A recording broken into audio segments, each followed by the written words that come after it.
Alright, I think we're live. So, first thing I'd like to do is find out where we all got to with the holiday homework. So, I'd like you to...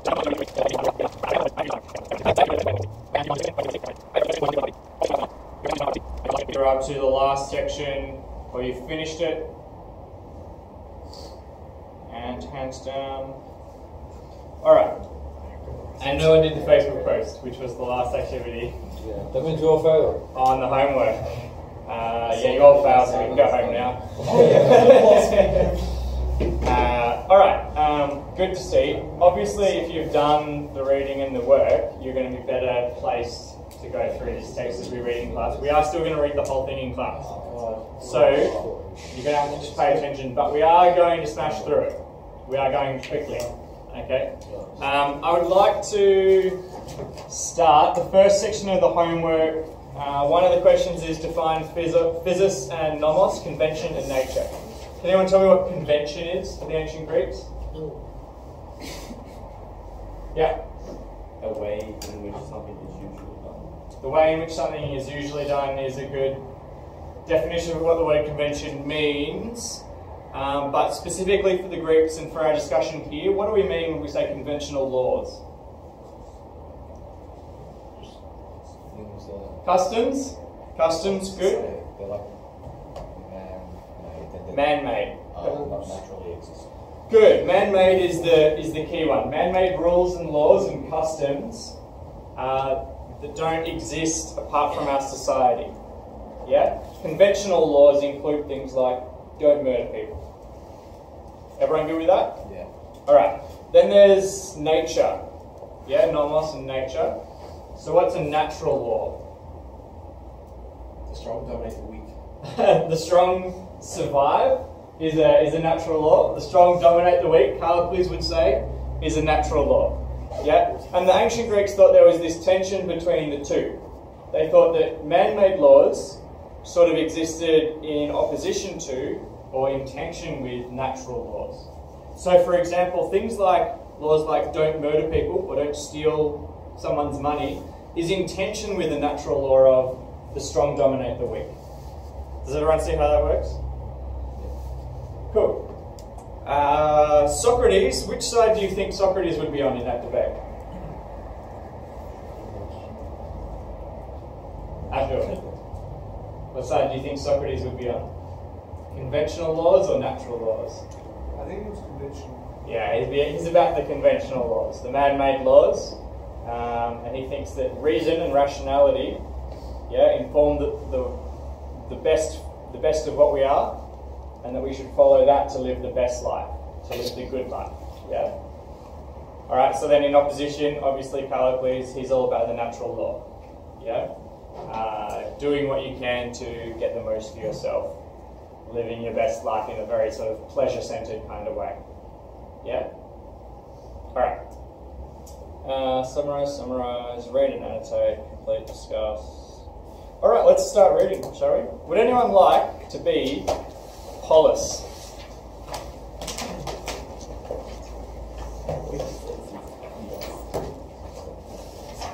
Daniel, you can be Polis? Would anyone like to be Socrates? What's that, parrot? This is way too much. Yeah. Yes. Yes. Abdul would love to be. Oh, yes. Abdul. Well, let's be Socrates. Thanks for volunteering. I think after you, Jeremy can be Socrates. Yeah, look, I'm going to have to bite the bullet. That's good. So if you're happy, Abdul can be Socrates, and Daniel can be Polis. We're going to read from... I'll read the narratorial sections at the start of each section. So we're going to go from that first bit that says Socrates concludes his bout, his argument, with Polis by reintroducing rhetoric and arguing. What's rhetoric? Persuasive. Persuasion, yeah, good. Rhetoric is persuasion, and so it was one of the key things that were taught by the sophists in ancient Greek, who were the tutors. Sophists were the tutors, and they taught their students how to persuade people, mostly so that they could become good politicians and get what they wanted. Yeah? Callicles thought that that was a really good use of rhetoric, because persuasion is to help you get what you want, but Socrates thinks that persuasion shouldn't be just to help us get what we want. Yeah? Alright. By reintroducing rhetoric and arguing, not without irony, that it should not be used to evade punishment for one's crimes, but on the contrary, for getting one's family and friends punished when they've done wrong, and for getting one's enemies acquitted for any crimes they have committed, because that is worse for them than being punished. Do we all understand what that means? He says if your family or the people you love do something wrong, you should persuade, use all your powers of persuasion and rhetoric to get them punished, appropriately punished for what they've done. And if your enemies, the people you want bad things for, do the wrong thing, you should use all of your powers of persuasion to get them off. Wait, sir. So they don't get punished, because punishment is good for you. Does that make sense to everyone? Let me try and put it this way. When my son gets older, if he steals a Mars bar from a milk bar, I'm going to want him to be punished for that, because I'm his parent. Why would I want that? Sorry? Because it's good for him to be punished, right? Because hopefully it will help mould his character and he won't do it again and then go to jail for longer. Does everyone see how that works? Yeah. So it's actually not a crazy thing to think. Yeah, we want to mould people's character towards justice, and so we want them to be punished for the bad things that they do.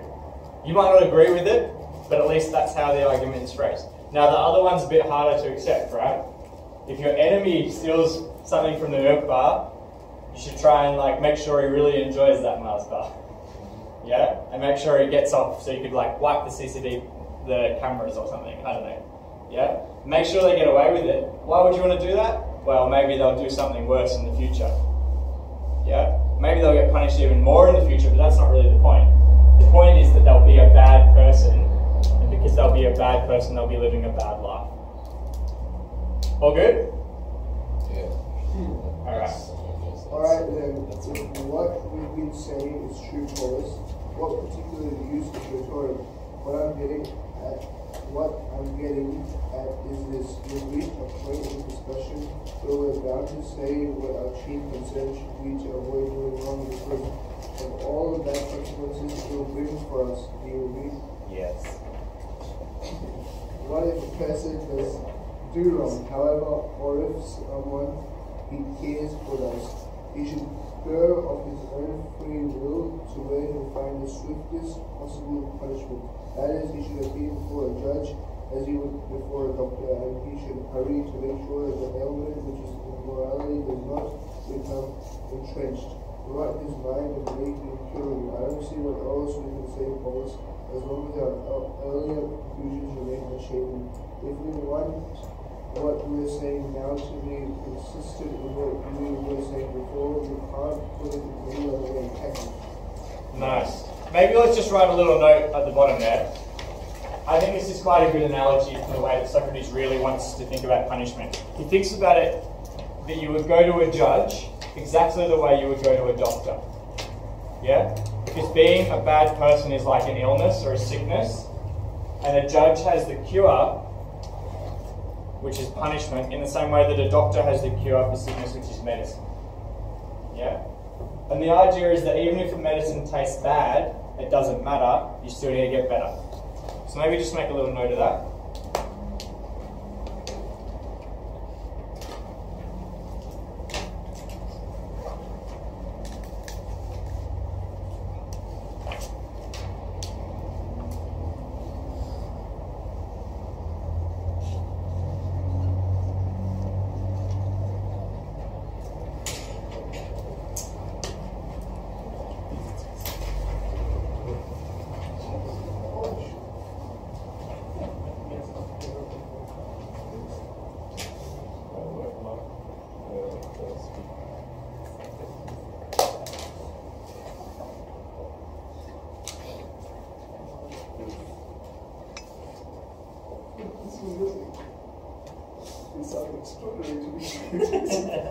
strong. It's like he's going to say it.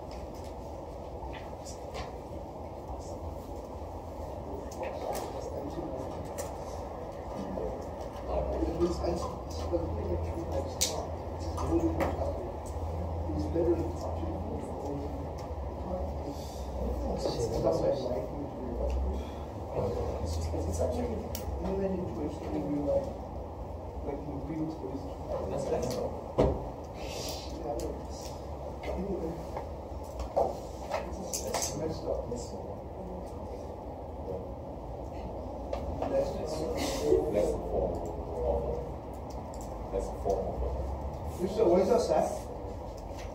It'll be in about, what is it today? Wednesday? 2.5 weeks. Maybe 2 weeks. So there's one on a Wednesday. So the one on the calendar is wrong? No. Yeah. I'm pretty sure they had to move our SAC off of an after school slot because they needed it for another subject that has more than one class and couldn't fit during the day. So we have been bumped, unfortunately. So I'm going to reschedule our SAC. I was going to reschedule it anyway because we are about a week behind on Plato. So yeah, it'll be later rather than sooner. Do we have to for the SAC, do we have to analyze all the opinions of all the actors? It'll be similar to the other SACs in that there will be Section A questions, and that might ask you to, like one of the questions might be, how does Socrates think of inappropriate behaviour in the way as an illness or something like that, as an illness of the soul, something like that, and then you would have to answer. So that could be for anything in this text or in the next text, which is Aristotle. First SAC will be on Plato and Aristotle. The SAC after that will be on Nietzsche and Wolff. Yeah, you're going to love Nietzsche, I reckon. You guys studied Nietzsche at all?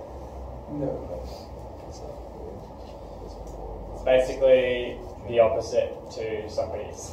Is there any way they're having one SAC per philosophers we're not doing like what we did last time?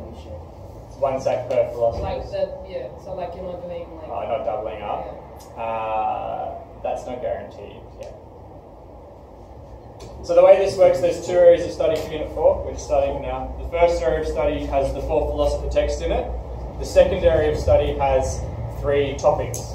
You guys remember those? So we have social media and technology. Yeah. We have artificial intelligence, and we have transhumanism. Yeah. So we're going to be investigating those topics as part of our investigation of how technology affects the good life. When you do those 3 topics, you'll be reflecting on all 4 of the philosophers that we study in area of study 1. Does that make sense? So probably these SACs will be focusing on 2 each, and then the SACs in area of study 2 will involve all of them. All good? Cool. We're going to have less section B questions and more essays, but still section A questions. Yeah. So instead of 2 section B questions, you probably have a section C question in the SAC. But I'll let you know more about that as we go. We ready to go on? Yeah. Awesome. Polis. No, of course you can. So this using rhetoric to defend roles. Polis, whether we be committed by ourselves, our parents, friends, children, or country, we could only find a use for rhetoric. In fact, an opposite assumption that our first priority should be to denounce ourselves, and then secondly, any of our family and friends who happen to be doing it wrong at any time, and that we should make any crime they commit public rather than concealing it, so that they can pay the penalty for it and get well again. Nice one. So get well again. You guys see that? You have to pay the penalty so you can get well again, so you can be balanced, so you can live a just life. Yeah? What does it mean, denounce ourselves? Like, take it wrong. Yeah, good. It basically means own up to the fact that you've been the one to do it. Yeah. Yeah, good. From this point of view, we should imply ourselves and everyone else not to flinch, but to put a brave face on it and submit courageously and fearlessly to the Cautery. and surgery of the doctor as to in our sight, some goodness and morality, we should take no account of the pain, we should submit to the lash, if that's what the crime warrants, or to imprisonment, if that's what we deserve. If we're fine, we should pay up. If we're going exile, we despair of the penalty is death, we should let ourselves be executed. We should be the first to renounce ourselves and the people close to us, and the use to which we should put the rhetoric is to expose the crime and save them from the worst of all conditions of morality. Shall we commit ourselves to these few points or not? Sounds extraordinary to me, Socrates, but I suppose to your mind it fits in with what we were saying. The only choice we've got then is between undermining those earlier conclusions or accepting this view as a logical consequence. Yes? Yes, that's right. This is hard, man.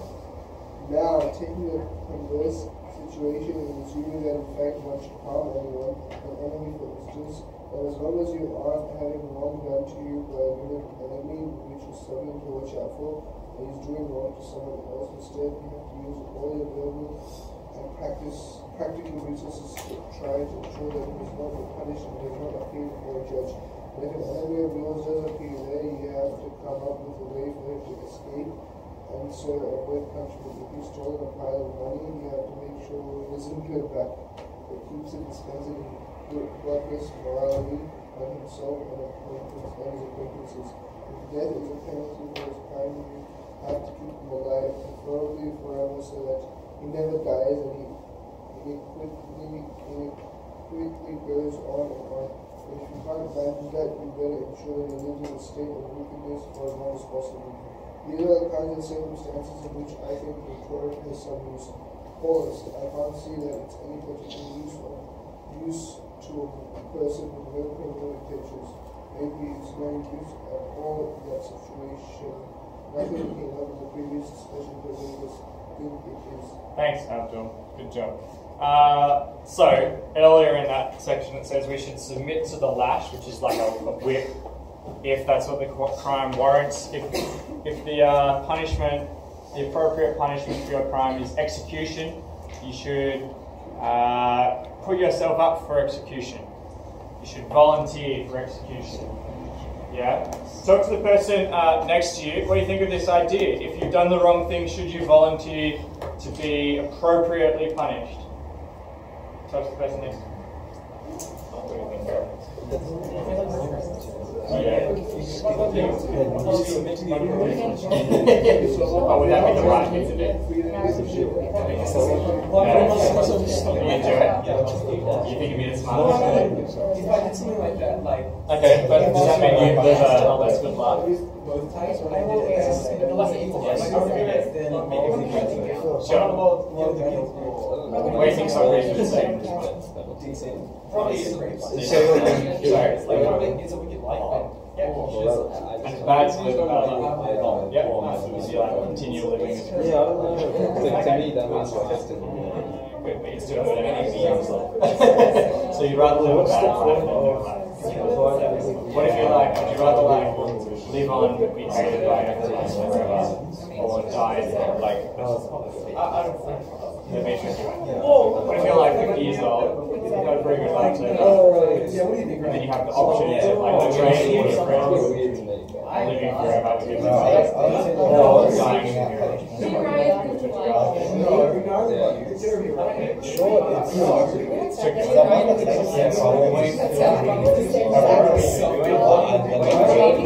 Any person is saying that we should not execution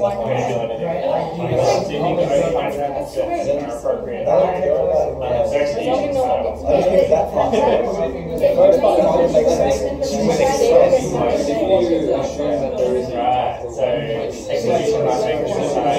better. God, but no, it doesn't. So what if we say that, like, from my you point should of view. always want to know.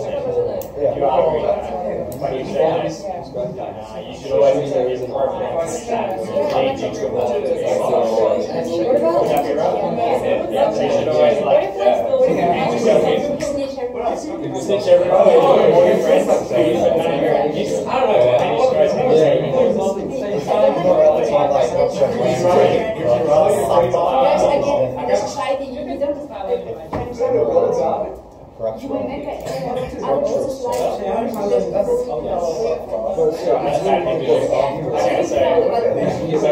It's not moral. Yes, to make their lives worse, even though they're your enemies. Alright guys, coming back together. Hand up if you would hand yourself in for an appropriate punishment if you stole a car, let's say. So this really depends on something else. If there's an afterlife, yeah, and if you act immorally, if that has negative consequences on the afterlife, then yeah, I would.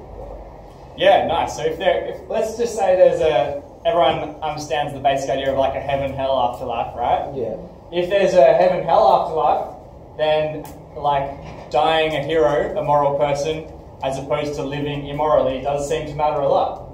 Yeah? Because you're going to be like suffering forever otherwise. So that's like it's very much a cost-benefit analysis, right? Yeah. Socrates he kind of has something like this in mind.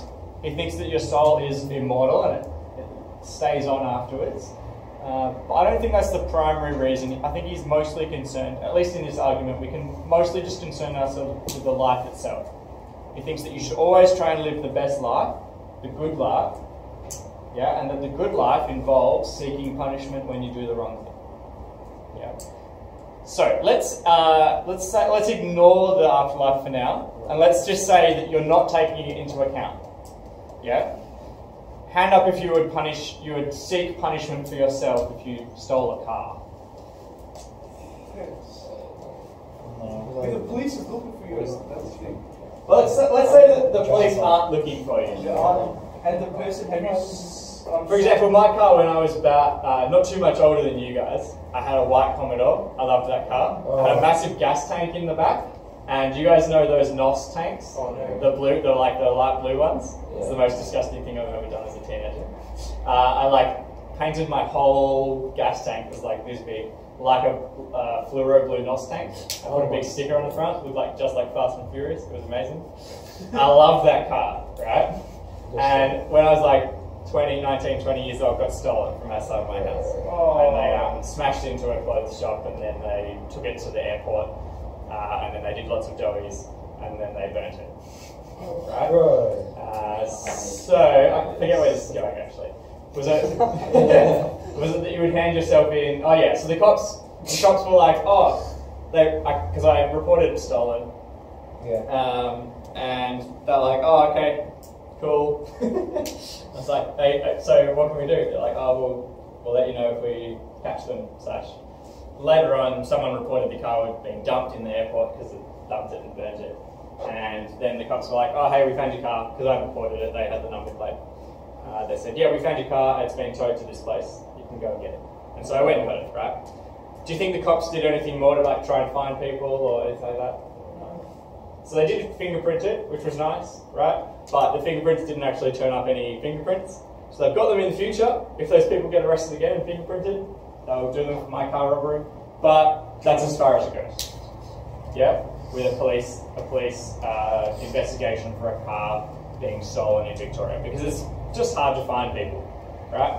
And relatively, it's pretty low level crime. Like it's bad, really bad for me, but relatively, it's a low level crime. Yeah. So let's say that happened. You stole my car. And you got away with it. The police aren't really looking for you. Would you hand yourself up? Well, I'll seek forgiveness from the person I stole the car from, and then if they say, no, I want you to go to jail, then I'll probably go. Okay, nice. So you think it would be appropriate for you to go to jail if the victim... If he forgives me and he says, nah, it's no good, and the police is looking for me, I'll be like... Okay. Talk to the person next to you. Do you think that an appropriate response that would balance things and make you live a just life again is if the victim forgives you? Talk to the person next to you. Yeah. Eric, what do you think? That's more. It's balanced. So if you're still a hard part, but the guy's like, oh, it's really do you have to go back? Oh, on that extent, let's say that we both steal our Mars, right? From different buildings, yeah? And both of them forgive us. One of them wants us to give the Mars back, and the other one says, have a go. Yeah. Are we both equally okay? After that, you should return A. Yeah. What if they don't want to go? that? Like, Yeah, so if you made them okay. Just can change the definition. Hand up if you think forgiveness is enough. Forgiveness is enough. Yeah. Depends if forgiveness is like forced, Yeah. or like if they're doing it to you selfless. You know, if it's going to be proper, genuine, like forgiveness. Okay, so they have to be doing it out of some sort of proper attitude towards forgiveness. Let's say that, who would like to be criminal in my example? Yeah. Okay, Nick and Damon. Nick and Damon both steal a car, right? Nick steals Abdul's car, and Damon steals Andy's car. Right? Now they both steal their cars and they take them and they do some doze at the airport and then they burn them. Or actually, they don't burn them, they do some doze at the airport and then they just leave them. Right? Now, Abdul and Andy both find out that they're the person that stole their car. Yeah? Now, Andy says to Damon, he says, I'll forgive you if you buy me a new car that's exactly the same. And Abdul says to Nick, I'll forgive you because I'm a nice guy. Are Nick and Damon, if they do those things, equally living an equally just life? Both of them have forgiveness, but Damon has to make up for what he's done, whereas Nick gets to smile and shake Abdul's hand. Is that an equally just life? Yes? Because they've both been forgiven? Does anyone think Damon's living a better life because he has to make up for the bad thing he did? No, I just lost multiple thousands of dollars. Just multiple thousands of... Okay, so you're leaning towards Nietzsche. No, Nick's better off. Nick's better off after. Nick's better off? Yeah, because he doesn't have to buy a car. Because he gets away with more? Yeah. Oh, okay. Hand up if you think Nick's better off. He's living a better life. Hand up if you think Damon's better off. He's living a better life because he has to make up for what he did. Yes, I would agree. What would Socrates say? Don't Socrates would say Damon's living the better life because he's completing like probably a more appropriate punishment. We would say that's the idea of the example. What would Callicles want Nick and Damon to do? Steal another car. Right? They were like, oh, Abdul, you should buy a new car. That was a really good one, and then steal that one too. Yeah. All right. Let's keep going. In exasperation, Callicles joins the fray, joins the battle. He's upset. Polus is not doing a good enough job arguing with Socrates. One thing before we go on. It's fairly obvious, it should be fairly obvious to everyone, that Socrates is arguing from a conventional law is good standpoint, right? You can't say that we have to submit ourselves to punishment unless the laws are just. Does that make sense to everyone? Yeah. So he's saying that conventional laws are very just and that you shouldn't try and get away from them, even if maybe natural laws say you should. Yeah. Helgora, you didn't say that execution should happen ever. Why is that? Because it wouldn't develop the society in any way. It's just revenge from the person. Okay, nice one. Helgora wouldn't ever submit herself for execution because it doesn't lead to the society or the individual being more moral. Does that make sense? And what was your response to the helping your enemies get away with doing bad things? It makes you the bad person as well, because it won't make them any better. Yeah. Like in turn, you're making society worse. Yeah. Just for personal reasons. Nice one. So everyone, Socrates is trying to help his enemies get away with bad stuff so that they suffer. Does everyone see that? Gorgias' point is that if we are really moral people, we should be helping our enemies as well as our friends. Does that make sense to everyone? Yeah. Alright, so talk to the person next to you. If you're Socrates and you think that living a lawful life is the good life, yeah? Do you think it would be better to help your enemies get away with crime or be lawful good people? Talk to the person next to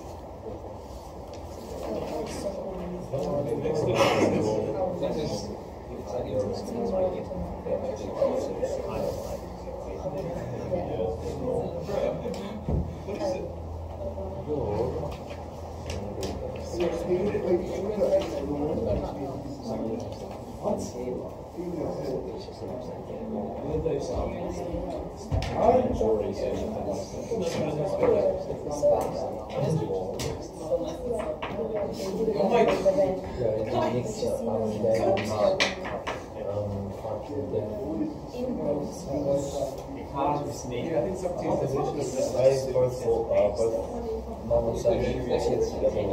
natural law and my way is the best way. I think he's good. Yeah, like one if someone wins. And he's No, he's close. Alright, and coming back again, we are going to try and push through. So, in exasperation, Callicles is frustrated. He gets upset. Because that's their punishment. And he cannot believe that Socrates seriously holds these revolutionary views. Socrates replies in metaphorical language that he's certainly voicing his inner convictions, what he really thinks. And contrast this with the worldly Callicles' obligation to voice only what accords with the changing whims of the populace. He says, well, I'm thinking what I really think, and you just say whatever you think is going to get you the most votes. Callicles locates Polus' mistake as conceding that doing wrong is more disgraceful than suffering it. Being a bad person is worse than suffering from other bad people. He thinks that's a mistake.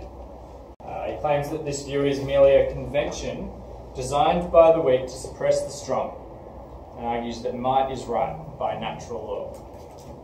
Socrates' aberrant views, he claims, are due to overindulgence in intellectual pursuits rather than worldly experience. He's spending too much time in his own head thinking about philosophy and other concepts, and not enough time really living in the world, is what Callicles is saying. Callicles ends his long and famous speech with a prophetic warning that if Socrates ever finds himself in court, his impracticality will leave him incapable of defending himself. Yeah, now Plato wrote this after Socrates had already been sentenced to death, so it was meant to be prophetic, right? He wrote this meaning that Callicles' point was meant to be made because Socrates is eventually killed, right? But that adds to the point of this overall paper. So, who would like to be Callicles? Jeremy. Sorry? Jeremy. Jeremy? Yeah, Do you want to be Callicles? Sure. Excellent. Who would like to be Caraphon? Damon. Excellent, thank you. And who would like to be Socrates? Andy. I might be Socrates because he has... actually, Callicles is the biggest one in this. Nick would love to. I might be Socrates for this one because I want to get through this a bit faster. Okay? So, Callicles, go for it. Tell me, Caraphon, is Socrates serious, or is he having a song? I think he's perfectly serious, but there's nothing like asking the man himself. Alright, I'd certainly love to do that. Socrates, may I ask you a question? Are we to take it that you're serious in all of this, or are you having a song? You see, if you're serious, and if you what you're really saying really is the truth, surely human life would be turned upside down, wouldn't it? Everything we do is the opposite of what you imply we should do. That's right. Callicles, if there weren't areas of overlap within all the individual variety of human experience, if a person's experiences were private and couldn't be shared by others, it wouldn't be easy to communicate one's own experience to anyone else. I say this because I have an idea that you and I do in fact share an experience, that of having two loves each. I have Alcibiades, the son of Clearness and philosophy. Your two loves are the Athenian populace and Demus, the son of Pyrilampes. These would have been like wards or sons, people who, like sons of other families that they knew probably, people that they were like part of their household probably. For instance, you're so incapable of challenging your loved one's decisions and assertions that if anyone were to express surprise at the extraordinary things they cause you to say once in a while, you'd probably respond, if you were in a truthful mood, by admitting that it's only when someone stops them voicing these opinions that you'll stop echoing them. This is the bit about him saying only the things that are like popular to say. Yeah? And that's more or less what you're bound to hear from me as well, you know. What you're bound to hear from me as well, you know. So rather than expressing surprise at the things I've been saying, you should stop my darling philosophy voicing these opinions. You see, my friend, she's constantly repeating the views you've just heard from me, and she's far less fickle than my other love. I mean, Alcibiades says different things at different times, but philosophy's views never change. And what you're finding puzzling at the moment is typical of what she says. What do you think he means, philosophy's views never change?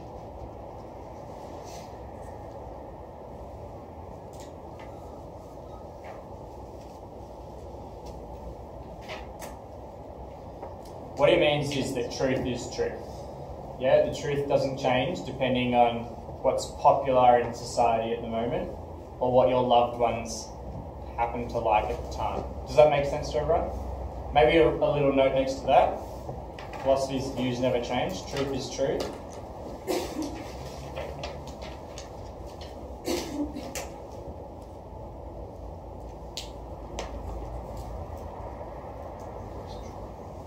So when he talks about proving philosophy wrong, proving her wrong, he means showing how the truth is different.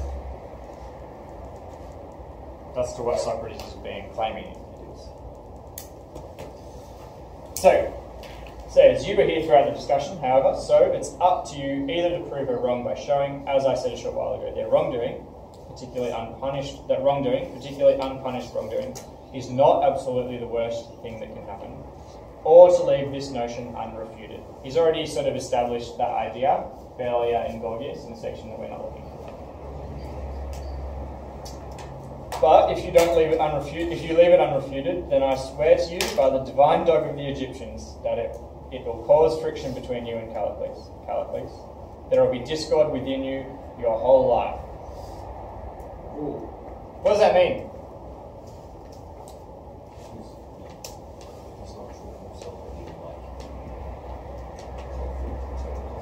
Good. If he's not true to himself, if he doesn't sort out what he really thinks, he's going to have internal conflicts his whole life. Yeah? And yet, my friend, in my opinion, it's preferable for me to be a musician with an out-of-tune lyre or a choir leader with a cacophonous choir.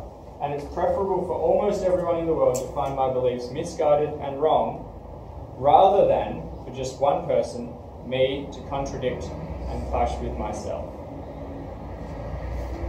What does that mean?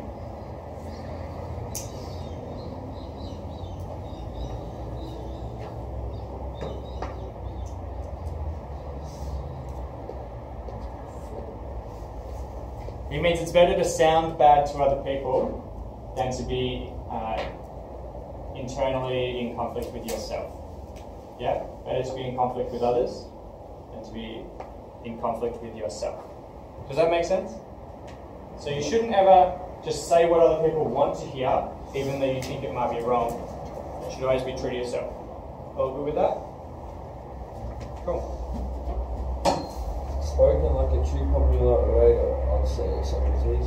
All that passion. But it's only because what's happened to Polus is exactly what happened to Gorgias. And Polus told Gorgias off for letting you manipulate him into that situation. He asked Gorgias whether he'd teach morality to a hypothetical pupil of his who came to learn rhetoric and didn't already know what was right and what was wrong. and Gorgias, according to Polus, was embarrassed into saying that he would, because people would typically be offended if anyone said that he couldn't teach it. It was a result of this concession that he was forced to contradict himself, and Polus went on to point out that this is exactly the situation you relish. He was mocking me then, and I think he was right to do so. But now it's his turn. Exactly the same thing has happened to him. To be specific, where I think Polus was at fault was in agreeing with you that doing wrong is more contemptible than suffering wrong. Just highlight that if you haven't already. Key argument of the whole piece. And this is why we're looking at Callicles' section, not Gorgias' section or Polus' section. So Gorgias was first, and Socrates had a long chat with him. And then Polus was like, Gorgias, you're not arguing properly. Yeah? And so he had a long chat with him about rhetoric.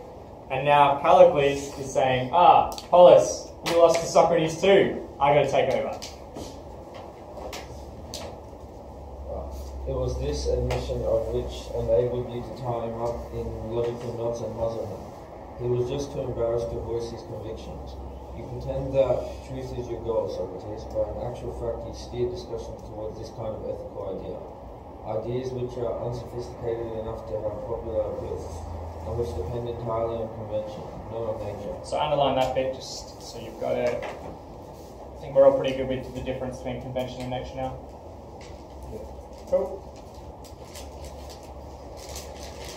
They're invariably opposed to each other, nature and convention.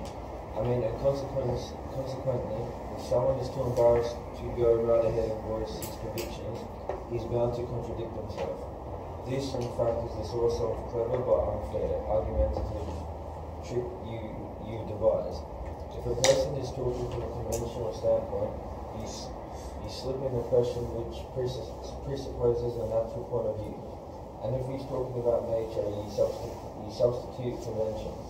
On this matter of doing and suffering wrong, for instance, to take the case at hand, Polus was talking about what was more contemptible from a conventional standpoint, but you adopted the standpoint of nature and following up what he said, because in nature everything is more contemptible if it is also worse, as suffering wrong is, whereas convention ordains that doing wrong is more contemptible. In fact, this thing, being wronged, isn't within a real man's experience. It's something which happens to slaves who'd be better off dead, because they're incapable of defending themselves or anyone else they care for against unjust treatment and abuse. Nice, let's highlight that section. Does everyone feel the force of that section? Being wronged isn't within a real man's experience. Real men, manly men, don't understand what it's like to be wronged. Yeah? The only people that understand are slaves. Slaves are too weak to defend themselves and they'd be better off dead. Callicles says. Doing well, Jeremy? In my opinion, it's the weaklings who constitute the majority of the human race, who make the rules. In making these rules, they look after themselves and their own interest. And that's also the criterion they use when they dispense praise and criticism. They try to cow the stronger ones, which is to say the ones who are capable of increasing their share of things, and to stop them getting an increased share by saying that to do so is wrong and contemptible by defining injustice in precisely those terms. As the attempt to have more than others, in my opinion, it's because they're second rate and that they're happy for things to be distributed equally. Anyway, that's why convention states that the attempt to have a larger share than most people is immoral and contemptible. That's why people call it doing wrong. Let's stop there for a second. I kind of want to just chat about this idea with the person next to you. The idea is that if we're going to be if all of us weaklings are going to band together, right, and make laws, Callicles thinks that the negative of that is that we're going to share things out equally, so that no one can take more than is fair. Yeah? So everyone gets an equal amount. Let's just focus on this sentence though, by itself. Convention states that an attempt to have a larger share than most people is immoral and contemptible. That's why people call it doing wrong. Yeah? Trying to get more than other people is doing wrong. Is that right or is that not right? What do you think? Talk to the person next to you. Is it wrong to try and get more than other people? What do you think, Eric?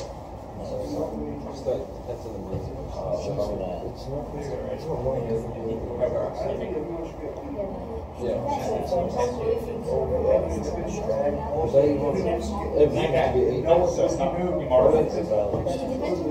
What if you know you're like smarter than other people?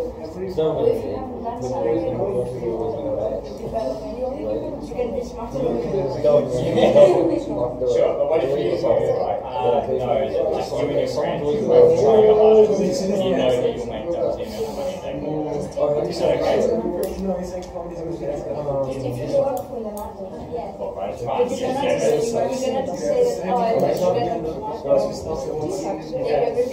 Good, so inequality is okay.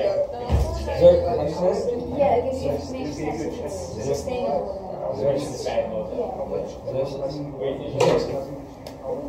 I'm trying to understand what's He thinks that it is immoral to try and get more than other people. You said you put it in the bank. I mean, if it means Putting other people down, put it in the bank. Like, charity should have to make some decisions. well, that's okay, Let's say that there's a fund and there is only so much money. Right? Now, if you earn more than the average, someone else is going to be earning less. 1 million, right? And you get Because there's only so much. You got started on Right? that. So is it okay to try and earn more money than you wait earn? for that 100,000 to yeah. That was like, what's it called? And you No, start I'm to gonna do my outside. yeah, As long as- 100,000. Like, if everyone earns most of it, people can earn more. Just like earning Like you're doing good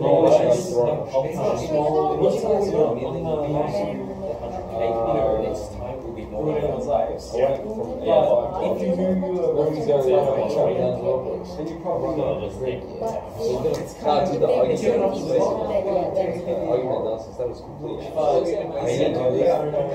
I have and I also earn more than the average. A little bit more than the average. If you finish the thing, you gotta. So is it immoral of me to keep that I money? wanted to Like, do give more it to other people who need it? Yeah. we just roll out. How about this? Yeah. You think you should make That extra money I'll make it like Yeah. That'd be nice. I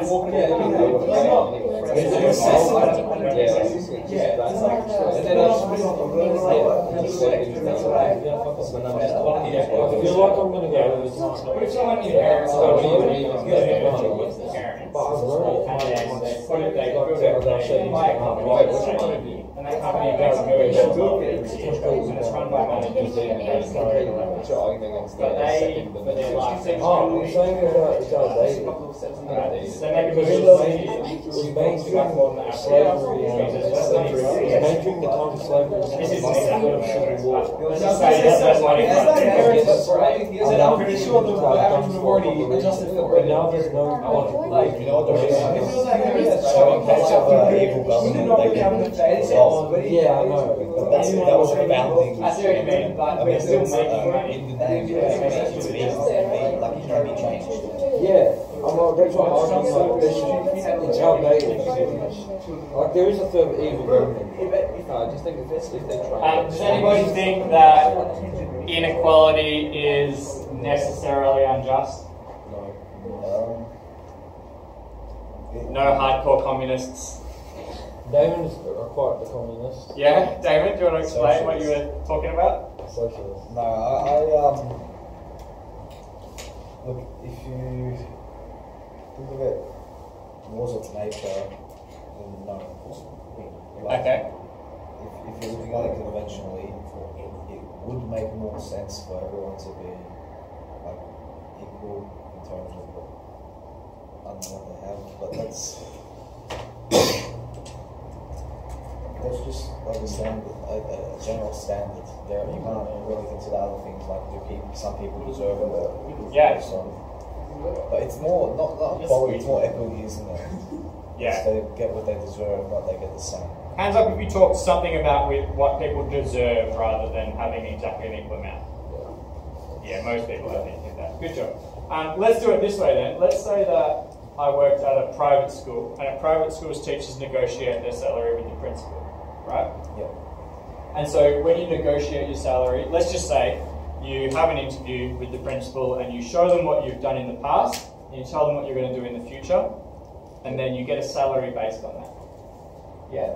So let's say I work at a really nice private school and I negotiate a salary with the principal because I'm very good in interviews and I make fancy slideshows with cool transitions, right? And he's like, oh, that teacher, Mr. Fella, he has some good transitions. I'm going to give him $100,000 a year, right? And now another teacher goes in and they're just as good a teacher as I am, but they're not as good at rhetoric. Yeah, they're not as good at persuasion because they don't have any fancy PowerPoint transitions, right? This is what persuasion is. Rhetoric is the ability to persuade, yeah? Now, they're just as good a teacher as I am, but they can't prove it to the principal. So the principal says, based on my best judgment, I'm going to give you 80 grand a year. Was it unfair of me to do better in the interview and then get more money? It's fair? It's fair. It is fair. Even though we're just as good a teacher. Yeah? Was it good of me, if I could have just persuaded him to give us the same salary, both of us could have 90 grand, should I have done that? Or should I have said, no, I should get 100 and they should get 80? I know that we're the same, right? But I can convince him that I'm better, or her that I'm better. No, the reason that you can't convince him makes you better. Makes me better at persuasion, but doesn't make me better at my job. It doesn't matter, sir. Get the bag. Get the bag. Get the bag. Get the bag. Get that money. Secure the bag. Hand up if you would convince them to give you 100 grand, and you think that's the good thing to do. It's not the good thing to do, but it's not the bad thing to do either. It's like, all right. Well, let's talk about it in terms of what's the best life, the most good life. If you're trying to live a good life, what would you do? Would you try and get $100,000? I'm not like, I think we all agree having a bit of money helps you live a good life. Yeah. Food's useful for one. Yeah. Right. Or would you try and get an even wage for yourself and your colleague that you know is just as good? Would that be the good life thing to do? Would that be what being a good person is? So, hand up if you would go for the 100 grand. Honestly, and obviously no judgment at the moment. Yeah, I think more than half. Hand up if you would do 90-90. Even if they're I'm saying there's nothing wrong with getting I mean, 100 grand. yeah. But it means like a bit more nice. I know you say that. There's nothing wrong with it. You know, You're allowed to get that. Okay. This is kind of the idea that Callicles is getting towards, right? Where were we? Oh yeah, he's talking about how convention is about trying to distribute things more equally, yeah? And we might you might substitute like a word like equity or fairly in there, but Callicles won't use a word like that because he thinks the fair way to distribute things is that the strong get more. Yeah, that's fairer. It's fairer for me to get 100 grand if I'm better at persuasion, because that's part of what strength is probably. Yeah? Alright, should we keep going?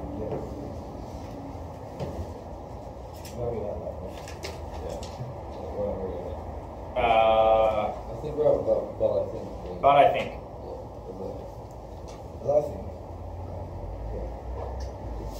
But I think we only have to look at nature to find evidence that it is right for better to have greater share than worse, more capable than less capable. The evidence for this is widespread. Other creatures show, as do human communities and nations, that right has been determined as follows. The superior person shall dominate the inferior person and have more than him. By what right, for instance, did Xerxes make war on Greece or his father Scythia? Not to mention countless further cases of the same kind of behaviour. These people act surely in conformity with the natural essence of right, and yes, I'd even go as far to say that they act in conformity with natural law, even though they presumably contravene or man-made laws. Nice.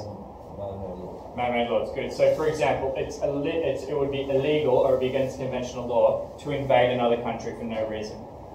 But Callicles is saying, actually, we should be looking up to these hero kings that create massive empires. They're the strongest, and they naturally get to create these huge empires, that are great works of man, where they get heaps of stuff for themselves, and that's right and fine. And we should look up to them, even though they've, murdered and pillaged their way across the land, which is very much against conventional laws, like don't murder, etc. Jeremy. What do we do with the best and strongest among us? We capture them like lions, mold them, and turn them into slaves by chanting spells and incantations over them, which insist that they have to be equal to others and that equality is admirable and right. But I'm sure that if a man is born in whom nature is strong enough, he'll shake off all these limitations, shatter them to pieces, and win his freedom. We'll trample all our regulations, charms, spells, and unnatural laws into dust. This slave will rise up and reveal himself as our master, and then natural right will blaze forth. I think Pindar is making the same point as me in the poem where he says, "Law, Lord of all, both gods and men." And law, he continues, instigates extreme violence with the high hand and cause it right. Heracles. These are proof of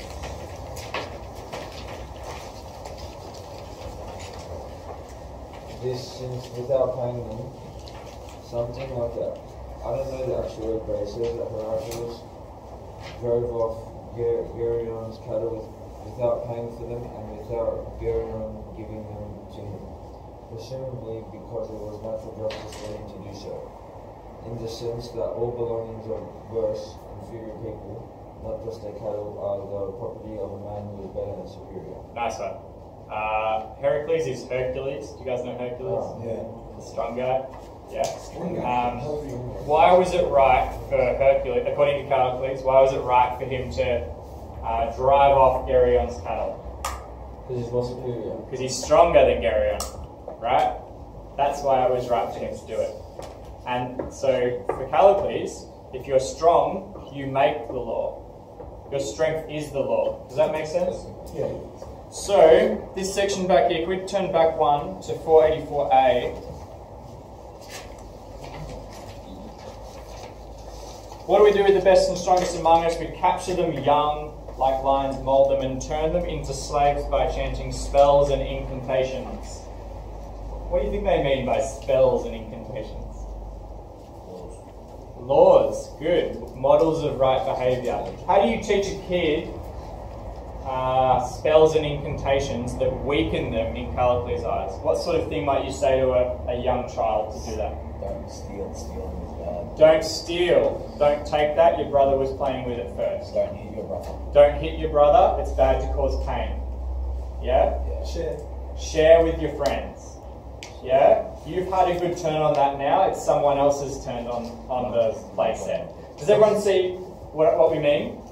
Callicles says that these are like spells and incantations, that trick the strong into becoming weak, into thinking that they're equal with the weak people, so that everyone has to share. Does that make sense? We all good with that? Can we write next to this in fairly big letters, Nietzsche? His name is like this.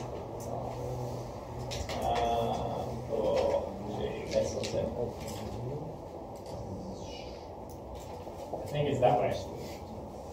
Actually, let's see. I think it's the other way. It's somewhere else. No, it's definitely the other way. Whatever. Doesn't matter. I'll fix it up later. No, ZS. ZS? Yeah. Okay, thank you. Nietzsche. See how they do it. ZS. That's his name. First name, Frederick. Fred. Where is Fred. Honestly. Where is he from? Fred then. He's from Austria. Let's find this guy. Somewhere Germany. Yeah, Germany. He's from Austria. He lived in Austria for a long time. This is exactly what Nietzsche thinks happens. And Nietzsche's going to talk about what he calls a herd morality.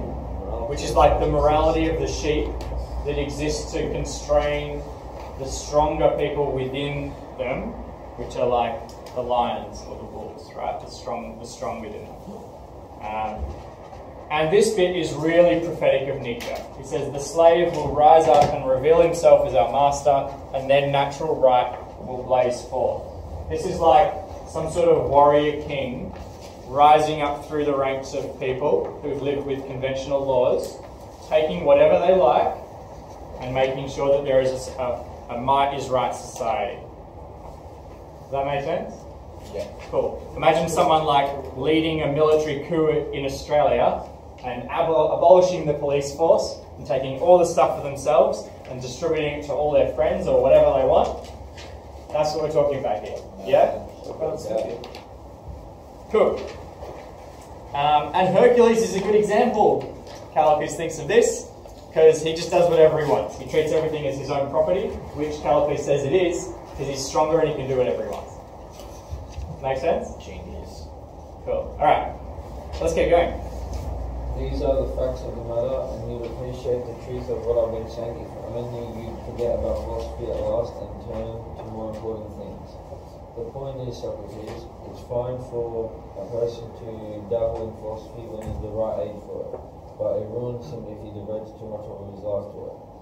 Even a naturally gifted person who continues to study philosophy far into life is bound to end up without the experience to have gained a compliment he ought to have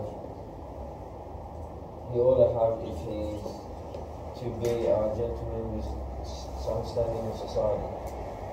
In actual fact, philosophers don't understand their community's legal system, or how to address either political or private meetings, or what kind of things people enjoy and desire. In short, they're completely out of touch with human nature.